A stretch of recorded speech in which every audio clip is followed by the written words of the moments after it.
Selamat berjumpa dalam kasih Tuhan Yesus Kristus.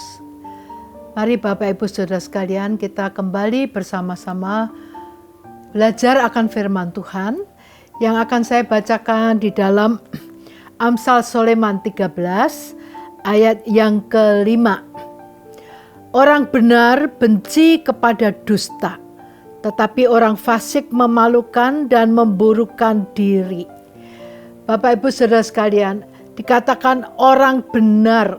Ya, orang benar itu adalah orang-orang yang sudah dibenarkan oleh Tuhan melalui iman kepada Yesus Kristus.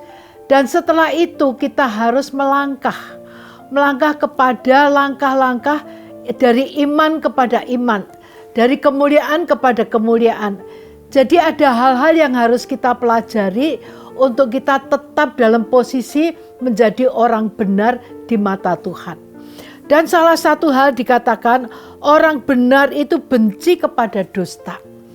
Saudara-saudara sekalian, kita itu seringkali hidup dalam dunia, terutama di dunia perdagangan, dunia marketplace ya. Saya dulu suka menasihati jemaat. Bapak Ibu Saudara, jangan saudara membiasakan latah dengan dusta. Misalnya dalam usaha dagang.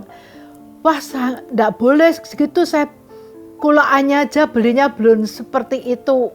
Itu seringkali kita itu ingin mendapat untung yang banyak dengan cara kita mendustai. Bahwa kita katakan belinya saja tidak boleh segitu. Itu padahal dalam keadaan yang enggak benar. Jadi satu dusta itu kadang kalau sudah dibiasakan, kita merasa itu enggak apa-apa. Tapi padahal itu enggak benar.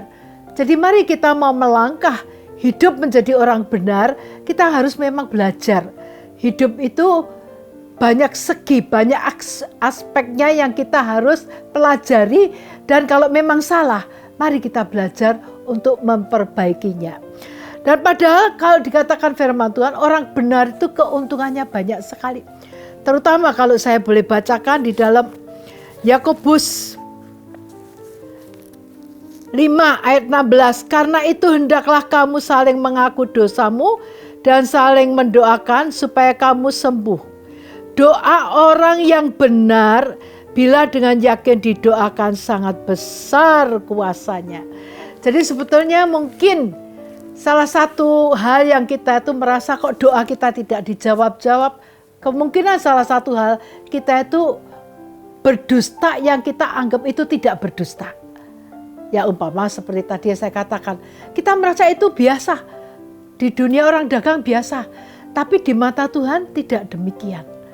Jadi kalau kita ingin juga salah satu aspek keuntungan kita menjadi orang benar, doa kita itu menjadi berkuasa.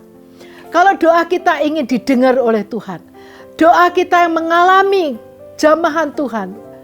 Kalau kita baca Alkitab, orang benar itu banyak keuntungannya. Dijaga Tuhan, diberkati Tuhan, disayang Tuhan, dan lain sebagainya. Dan salah satu yang saya tadi bacakan, biar doa kita juga menjadi doa yang didengar oleh Tuhan. Dan doa kita bukan doa yang sia-sia, tapi doa yang berkuasa. Alangkah kita menjadi orang yang berbahagia kalau doa kita itu dijawab oleh Tuhan. Nah, salah satu syarat adalah kita hidup benar di hadapan Tuhan. Mari kita sebagai anak Tuhan, kita adakan introspeksi. Kalau misalnya doa kita belum dijawab, memang ada beberapa sebab. Mungkin tidak berkenan di hati Tuhan, mungkin kita harus tunggu waktu, dan lain sebagainya. Tapi mungkin salah satu hal, ada satu kesalahan yang kita itu tidak sadari. Nah, melalui firman Tuhan ini mari kita menyelidiki jalan hidup kita. Mungkin ada yang salah. Mari kita bersama-sama mengatakan, Tuhan, buatlah hidupku benar. Supaya hatiku juga tetap benar. Dan supaya doaku didengar dan menjadi doa yang berkuasa. Saya yakin tiap orang pasti merindukan doanya dijawab oleh Tuhan.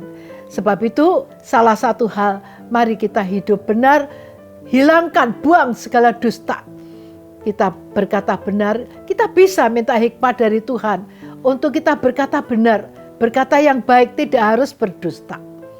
Sebab itu saya yakin Roh Kudus akan memimpin kita, firman Tuhan juga akan memimpin kita untuk kita hidup benar tanpa dusta.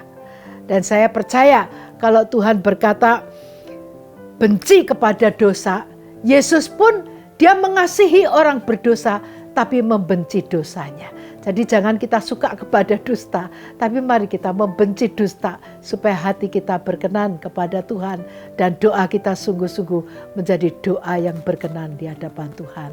Sekian kiranya Tuhan memberkati Bapak Ibu Saudara sekalian. Amin.